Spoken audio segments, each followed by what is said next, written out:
going back to the Kyoto brothers, though, they filmed this in Santa Cruz, and they put everything into it that they had. Definitely. I mean, even contacts and friends of friends, basically, just to get this thing done. Because literally, if I'm not mistaken, one of the actual prop masters that they used was a friend of a friend, basically, that helped them out. Right, I heard all of their, even some of the people who starred in it were just all friends. Yeah. Well, I mean, they definitely were based on people that they used to know, too.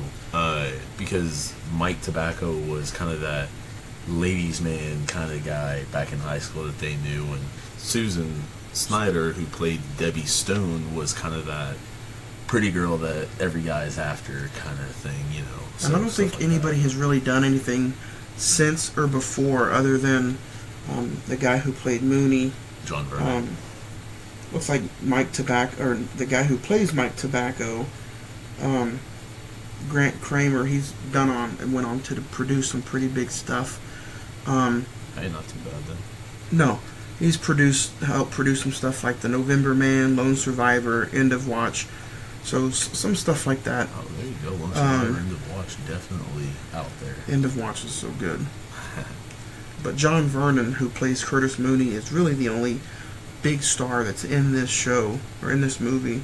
But one thing I found interesting is they only had 36 days to shoot this whole movie, which is nuts. Just, you know, a little over a month. Oh man, all the time they have. Which, okay, you know, yes, it translates roughly to 88 minutes running time, but still, just, you know, 36 days to film that. When there's some films out there that take a full year to film, like an hour and a half, 90 to 95 minutes for that matter. Oh yeah, even the scene with the pizza box, where they where the little alien creature was coming up from the pizza box and he zapped that lady.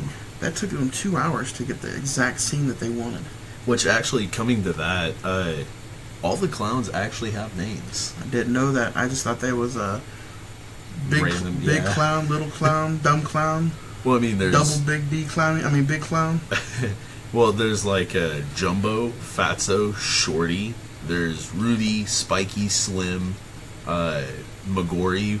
Magori is actually he's actually the biggest head on the title cover, but he's only in one scene. Funny enough. Yeah, and for everybody listening, Magori is the one directly in the middle of the picture, the background, if you will, for that matter, on the podcast.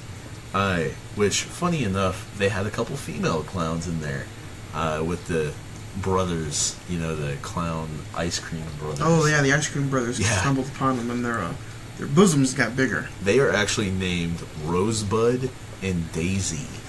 Obviously, like, at first, when I was a kid, I kind of thought this was just an all-male cast of clowns.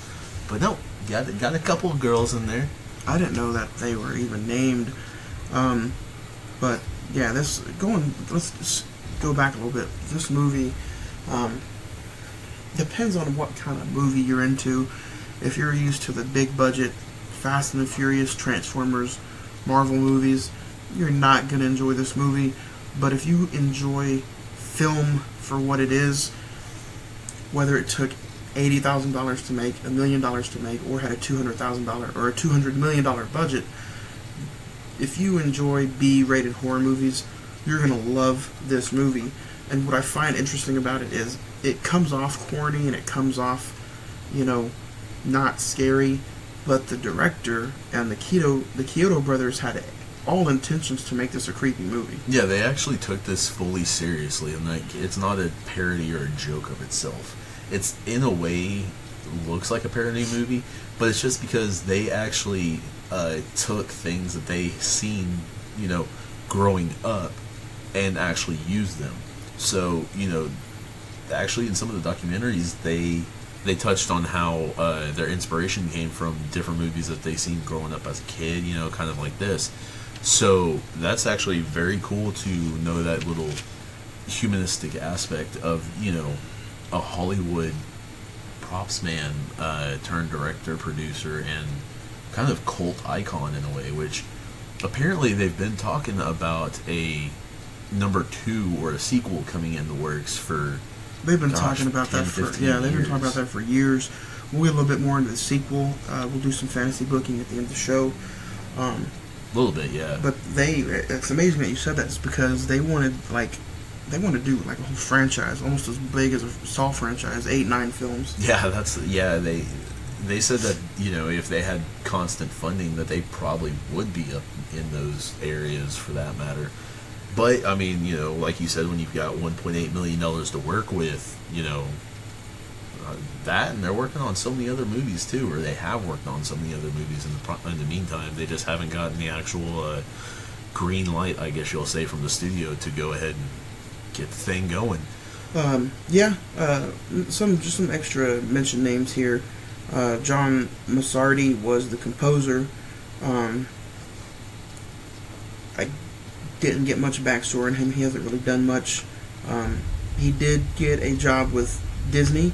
Did the theme for Walt Disney World. Oh, that's interesting. The scene that won him the job was the balloon dog chase scene. He did the score for that scene, and after the Kyoto brothers heard that, they fell in love. And Gene Warren was the visual effects guy. He did the effects when the clowns would get shot in the nose. And they would die.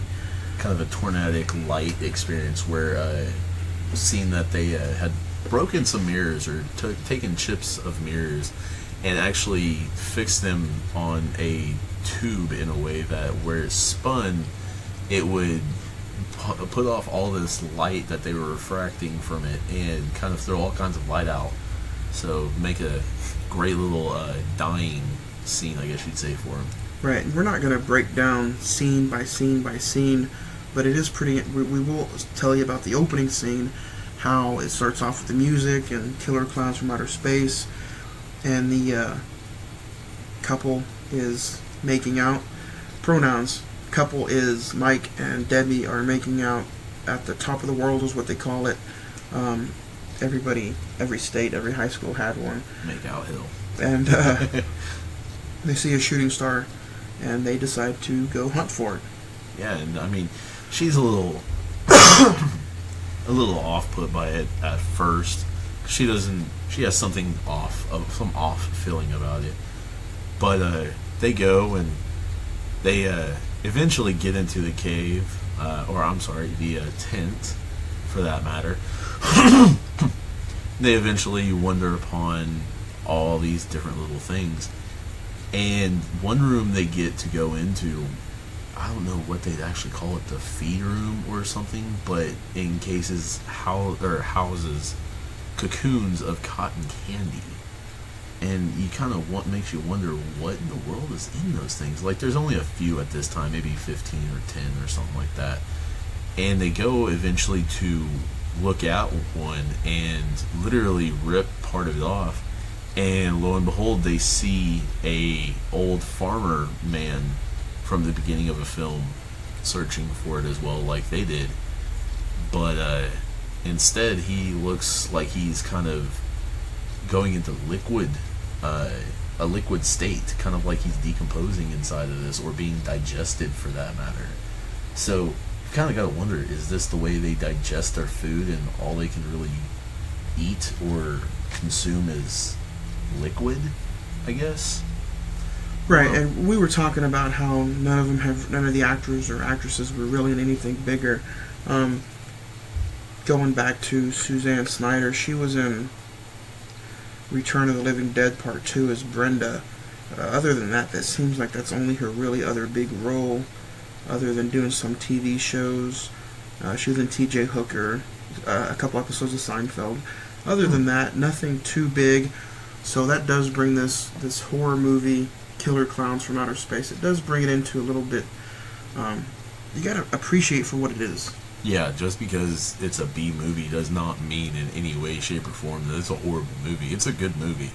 I mean, like you said earlier, if you're expecting extremely fantastic Joss Whedon and all kinds of like that, graphics and effects and all that, this is not. This is a prop movie. This is a little effects, CGI effects movie. This is a big and a lot movie. of their special effects in this movie is just so genuine and so like they were. We were watching the documentary about this movie, which, in case you guys want to know, we get a lot of our material from the Blu-ray itself. There's tons of amazing special features in there.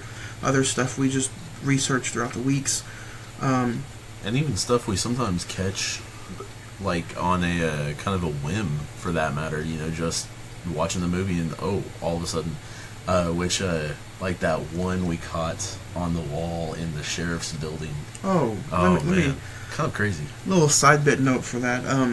In the middle of the movie, the officer Mooney is on the phone, and behind him is a billboard behind Officer Mooney about missing people, missing kids, and it actually gives you the 1-800 number. So I'm like, I wonder what that number is, if it's a real number or what it is. So I do my research and look up the number, and it's an actual missing hotline for kids that's still in use for today. Yeah, which is kind of a fun little Easter egg, for that matter. But it's actually a really good thing to put it out there, whether it's a B movie, a cult classic, or a non-known movie, or an extreme budget movie for that matter. Stuff like that actually could help you somewhere, somehow down the line. There's one scene where one of the big clowns tries to get the little girl to come out of the Big Top Burger joint. So basically, he can pound her over the head with a mallet, like a whack-a-mole games, basically. So, he was trying to abduct a kid mid-movie, for that matter. So, would have helped the mother, at least. Even the music in that scene is pretty terrifying. It's like just kind of creepy. It's out there. Well, going on the movie with the score director, John Massari, he actually, like you said, won the job from the little balloon dog chase scene. And funny enough, when he talked to them about having inspiration on how to compose the score, like what they were wanting to go for, because he talked to the Kyoto brothers about it, he was actually told that your usual, when you would have strings from a violin or a viola or a cello or a bass, or whether you'd have flutes and trumpets, or whether you'd have big boisterous sounds, they wanted him to go ahead and have percussion, deep drowning sounds. And when you had the percussion and all that, usually in a film, he wanted them to have the strings, the flutes, the woodwinds, and all that. Instead of they wanted to mix it up, not make it your usual fly-by-night horror film.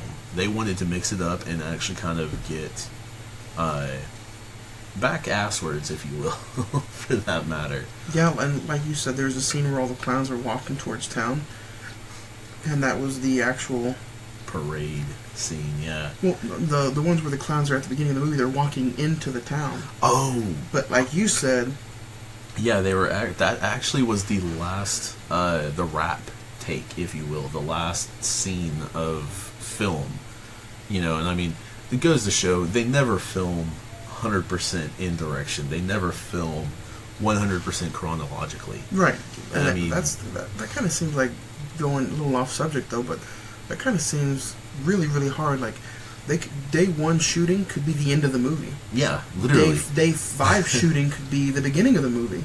So they just put these pieces and these scenes together, and it really shows you, when you look at it at that aspect, it shows you how difficult it can be to put a film together. Well, the production value was pretty good, apparently, on it. Whether a B film or not, the production value was great. The people who worked on it were great. Kyoto's brothers did pretty good, honestly. Because I'm not sure how good some of the, especially, you've got to think, this is just before the internet started getting out there. So, there's that.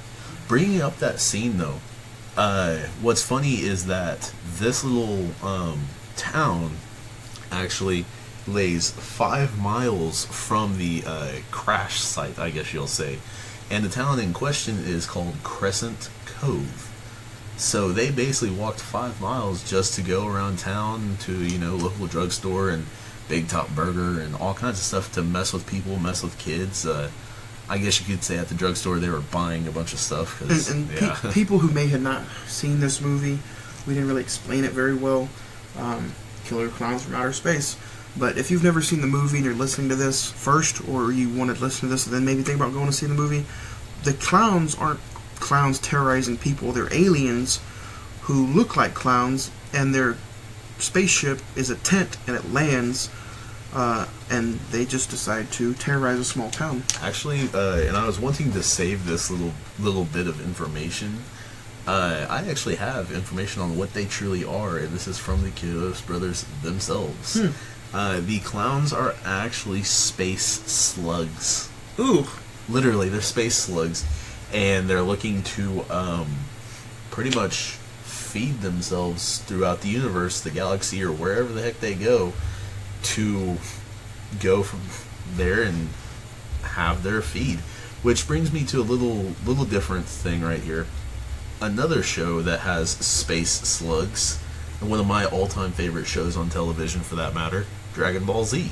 The Namekian race was actually a space slug, so Piccolo, Nail, all them guys, space slugs. Kind of funny. I didn't know that. Yeah. I just thought that was a very interesting little fact or topic, I guess you could say. And yeah, that was actually done a little digging, and that was actually from the Kiodos brothers themselves. Oh, wow. Yeah. Like we said, we weren't going to go scene by scene, so what is, as far as you would say, like Killer Clowns, what would be your favorite scene in this movie? If you had to pick that one scene that just drags you, and you think about this movie, what is the one scene that comes to mind?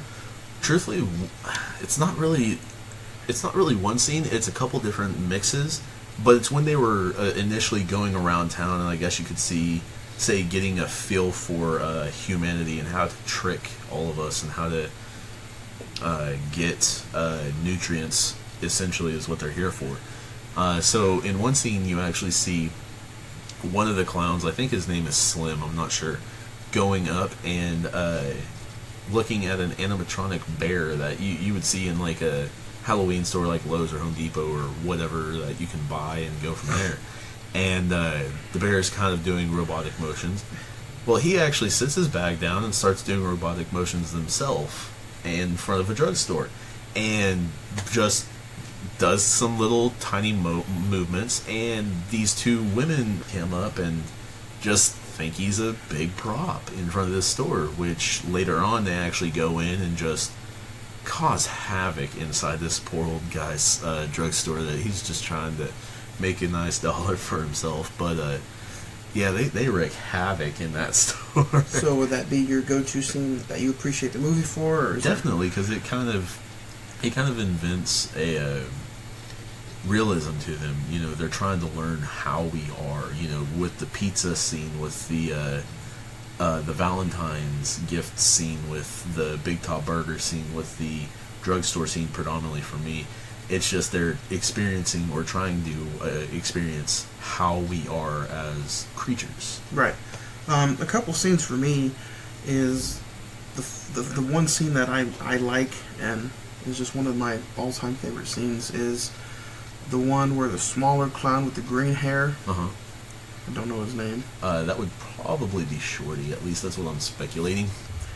Because, I mean, he is ultimately the shortest one in the entire group. Anyway, when he has his bike and he's wanting to show off his cool little bike to all the big bikers, and that one biker just picks it up and tosses it down and says, "It seems to be that I have broken your bike." And this dude gets pissed. Puts his boxing gloves on. He's just putting up the dukes, and he's just ready to. He's ready to knock his block off, and that's what the guy says. He's like, "You're gonna knock my block off." Uppercut, and his head goes flying, literally into a trash can, and that was a heck of a scene right there. And then probably one of the other scenes that just kind of was creepy to me when I first watched this, because I probably first watched this when I was maybe 5 or 6, and it was at the end where the big clown came out from the top. Oh yeah, which is pretty interesting because the big clown, which it wasn't a really tall. It was just a regular probably 6 person, tall, probably 6 foot guy. But Charlie Chiodo, played Clownzilla, is what they call him. Okay.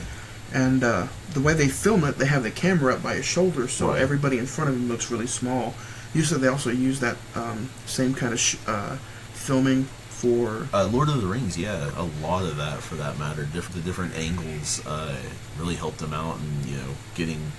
I mean, Ian McKellen, because, yeah, he's a little tall, but he's not that tall, but, yeah, getting him, you know, 17 feet tall in front of all these dwarves, you know, like Elijah Wood and all of them that, you know, that's 4 foot, 3 foot, then, 5, whatever. We told you about the opening, how Mike and Debbie were at the top of the hill, but it's interesting that the original opening was changed due to time constraints, or might have not been in the budget. Mm-hmm. But the original scene was going to be the guy in the gold car from where he was driving along the highway, and that one clown was right next to him.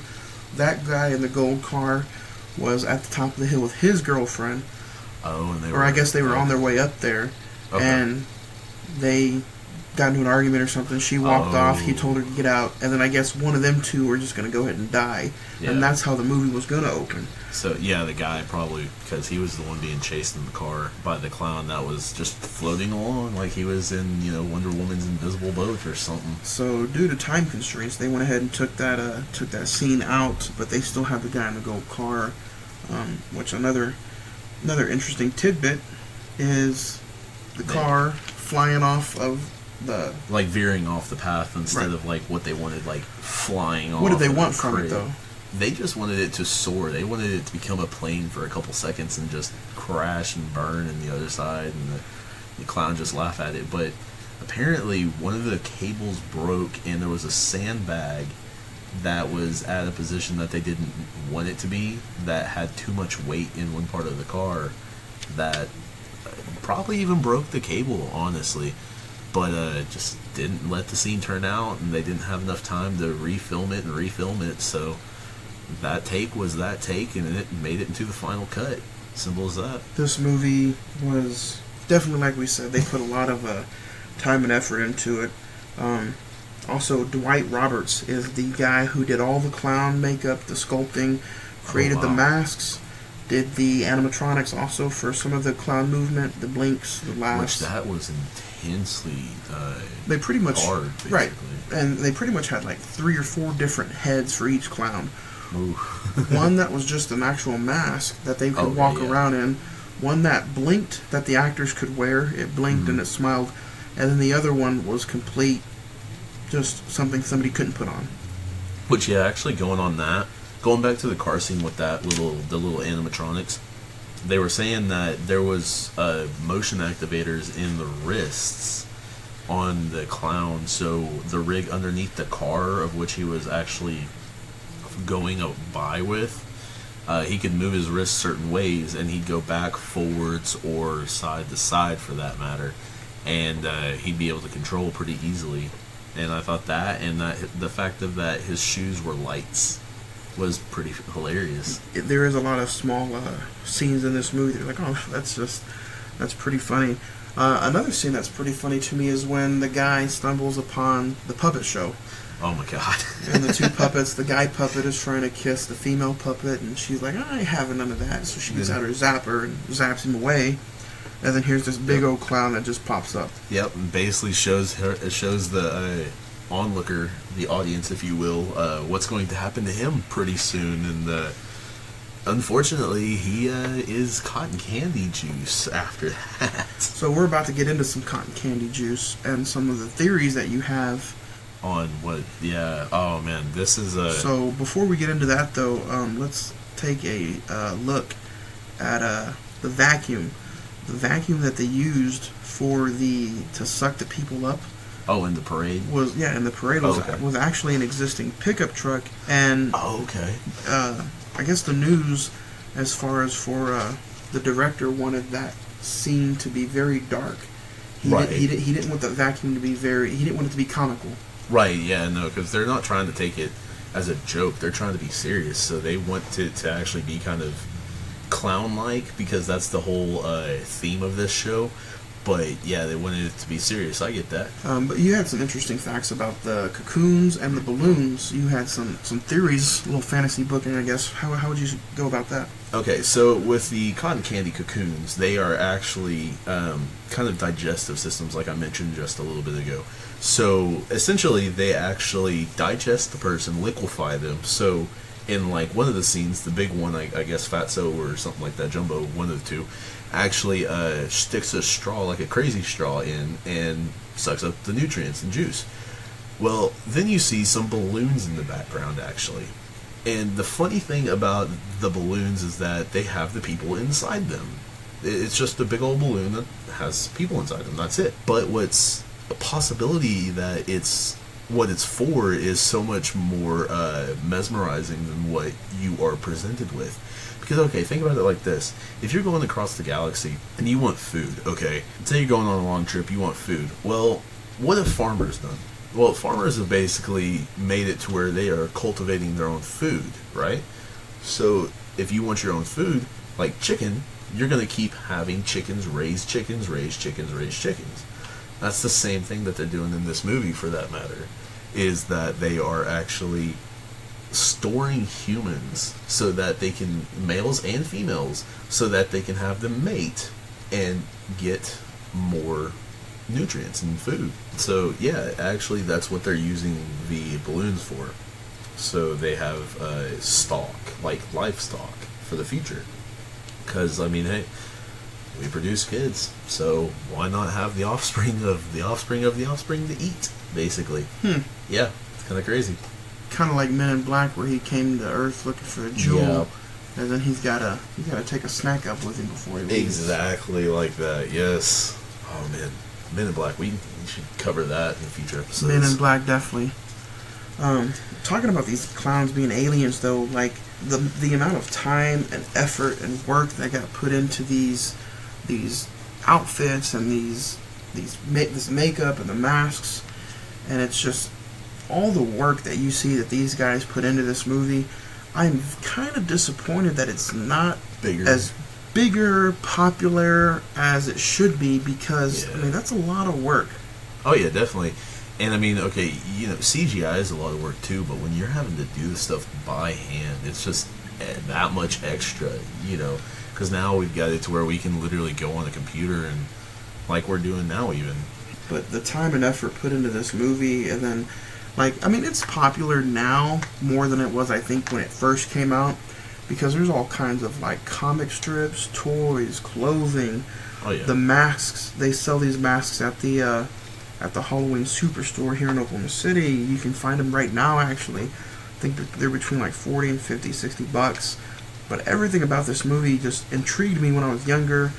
It was one of those, there's only certain movies that I buy on every single format that comes out, whether it be VHS, DVD, Blu-ray, and this is one of the few movies that I've bought on every single format that I've owned. Oh yeah, wanting to keep it for as long as you can, simple as that, to show your kids and maybe your grandkids for that matter.